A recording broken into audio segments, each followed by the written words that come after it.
Bueno amigos, con mucha alegría anuncio que desde el día de hoy vamos a compartir diferentes podcasts con la ayuda también de la tecnología y de asuntos y temas muy importantes. Estoy seguro que les va a encantar, así que ahí va. Hoy empezamos con este maravilloso libro que nos ha heredado nuestro hermano el taita Javier Lajo. El libro se llama Capac Ñan, la ruta inca de sabiduría. Obviamente tiene un contenido filosófico desde la cultura andina muy profundo. Hace falta leerlo muchas veces, pero gracias y a la ayuda de Notebook de Google vamos a procurar compartirles a ustedes en 12 minutos todo lo que contiene esto, pero recomiendo que los lean. Está disponible obviamente en las redes y ojalá puedan también tener alcance a que lo puedan así palpar como yo físicamente. Así que para ustedes, Capac Ñan, la ruta inca de sabiduría del taita Javier Lajo. Ahí vamos. Bienvenidos oyentes a otra inmersión profunda. Esta vez nos centramos en un tema fascinante. Exploraremos Capac Ñan, la ruta inca de sabiduría de Javier Lajo. Exacto, un libro que realmente desafía la forma en que solemos pensar. Es una mirada a la sabiduría ancestral del pueblo puquina y, bueno, una perspectiva que choca con la filosofía occidental. Totalmente. Y lo que tenemos para esta inmersión es, por supuesto, el libro de Lajo. Ajá. Y también un prólogo al Ives Guillemot, ¿no? Sí, exactamente. Y es importante recordar que Lajo, él no es solo un académico escribiendo sobre un tema. Es un comunero de Poxi, de pueblo puquina en Arequipa. Su trabajo es una combinación de tradición oral, la que ha recibido de sus ancestros, y por supuesto estudio académico riguroso. Y Guillemot, bueno, él nos da esa perspectiva occidental, digamos, para poder entender las ideas de Lajo. Sí, como un puente, ¿no? Ajá. Para nosotros. Entonces, lo que queremos hacer en esta inmersión es, bueno, primero que nada, desentrañar los conceptos clave que Lajo presenta en su libro. Claro. Comprender su crítica a las formas de pensar occidentales. Y explorar esa cosmovisión alternativa que él nos está mostrando. Básicamente como un atajo para entender ideas complejas y con suerte tener esos momentos de ¿Qué te parece? Me parece perfecto. Bueno, comencemos por el principio. El Capac Ñan en sí, ¿cómo lo interpreta Lajo? Bueno, aquí Lajo hace algo muy interesante.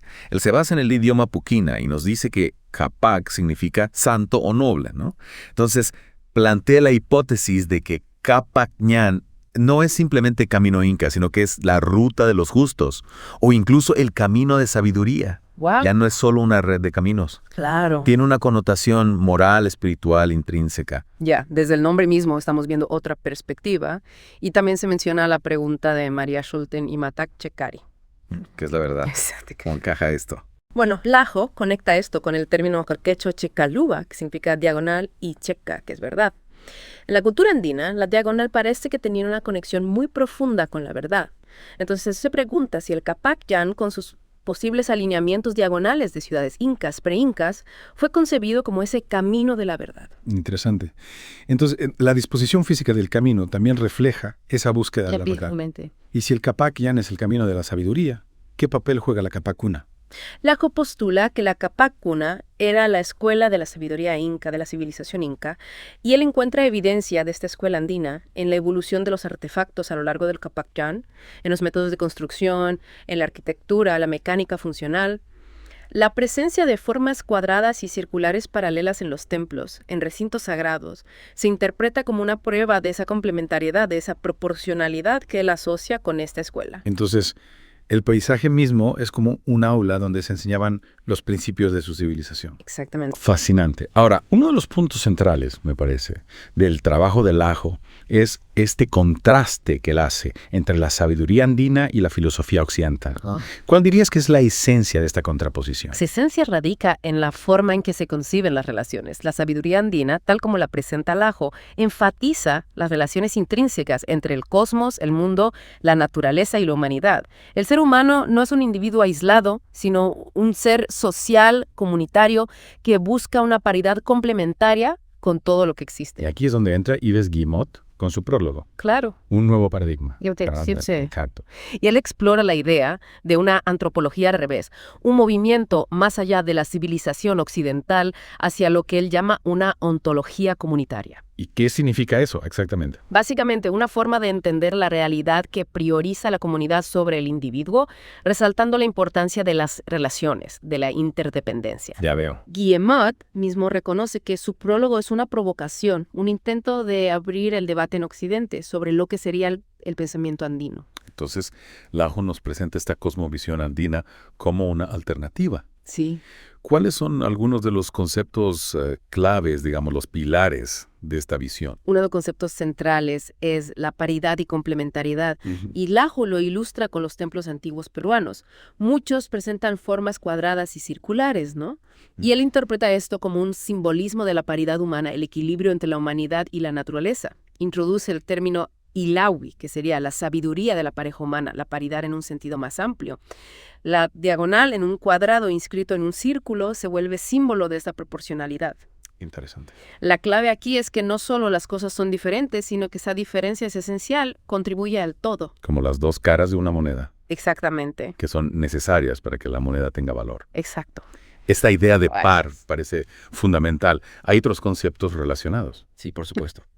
Otro concepto crucial es pacarina. Pacarina. Lajo, basándose en la raíz puquina pacás, define pacarina como vida y lo que sostiene la vida, inseparablemente unidos, lo que él llama yanantín. Ajá. Esto contrasta con la separación occidental entre lo animado y lo inanimado. Guillemot conecta pacarina con los conceptos occidentales de lo virtual, por ejemplo, en Bergson, en Deleuze, sería la fuente de lo real. Ya. Y luego tenemos yanantinku, que sería la tensión gravitacional entre estos pares complementarios. Ajá. Una tensión que impulsa la creación de novedad en el universo. Es como si dos fuerzas opuestas al interactuar no se anulan, sino que generan algo nuevo. Exactamente. Fascinante. ¿Y las tres pachas? ¿Qué nos puedes decir de ellas? Las tres pachas son otro pilar fundamental: Ukupacha, Keipacha y Hananpacha. Ajá. Ukupacha es el mundo interior, el origen del futuro. Keipacha es el mundo del presente, donde reside nuestra conciencia. Y Hananpacha es el mundo exterior, a donde se dirige el pasado. Lajo explica que el tiempo, o wiñay, se concibe como una oscilación eterna entre estas tres esferas. Se simboliza por las serpientes entrelazadas, Yakuma y Sachama. Ajá. Guillemot menciona la conexión que Carl Sagan hace entre las tres pachas y el cerebro trino. Interesante. Entonces, Ukupacha sería como la tierra fértil donde germinan las semillas del futuro, Kepacha, el presente donde esas semillas crecen e interactúan, y Haranpacha, el reino de los ciclos completados, las lecciones aprendidas. Entonces el tiempo no es lineal, sino cíclico, entrelazado con estos mundos. Exactamente. Y por último, hablemos de la chacana.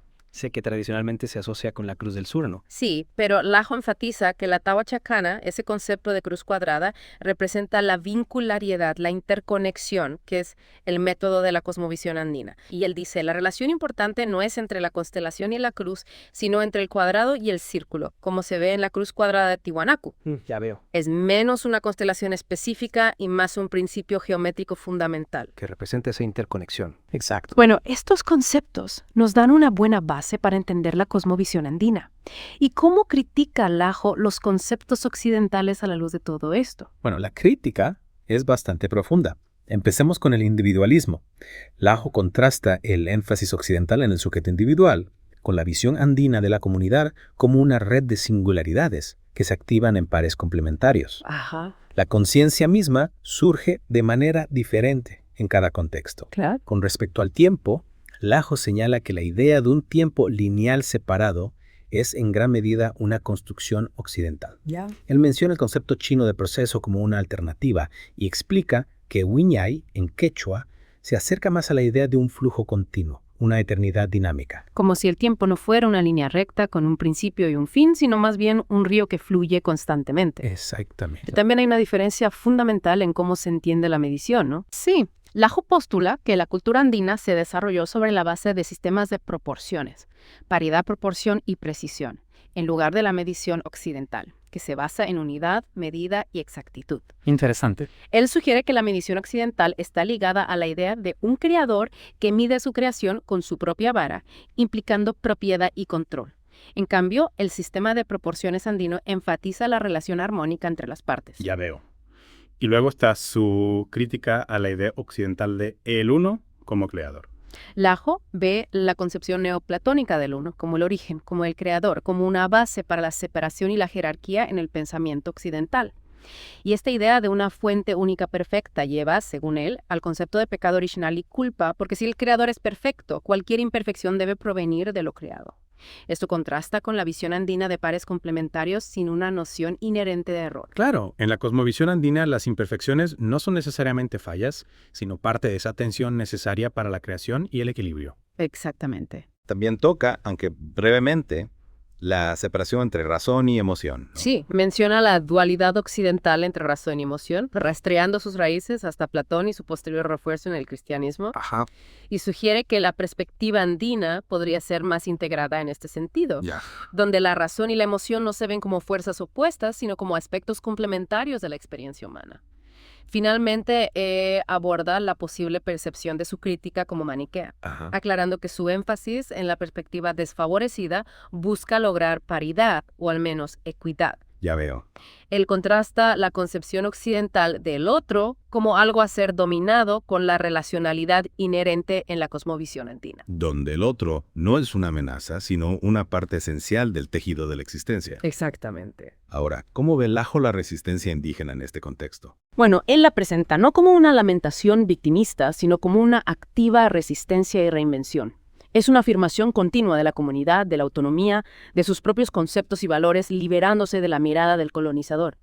Él incluso sugiere que, después de siglos de lucha, los pueblos indígenas son superiores a la situación anterior a la llegada del colonizador. En términos de su experiencia, de su resiliencia. Exacto. Un ejemplo de esto podría ser la forma en que las comunidades indígenas han adaptado, reinterpretado ciertas prácticas occidentales dentro de su propio marco cultural, Ajá. fortaleciendo su identidad en el proceso. Exacto. Eso es una perspectiva poderosa. Y por último, hablemos de esa idea del anticulto traumático.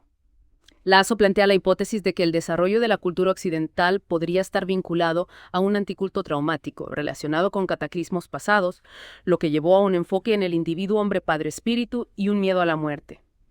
Esto contrasta con un potencial sentido de eternidad colectivo que él asocia con la cosmovisión andina. Donde la conexión con los ancestros, la naturaleza cíclica del tiempo, podrían mitigar ese miedo individual a la desaparición. Exacto. Bueno, hemos cubierto mucho terreno.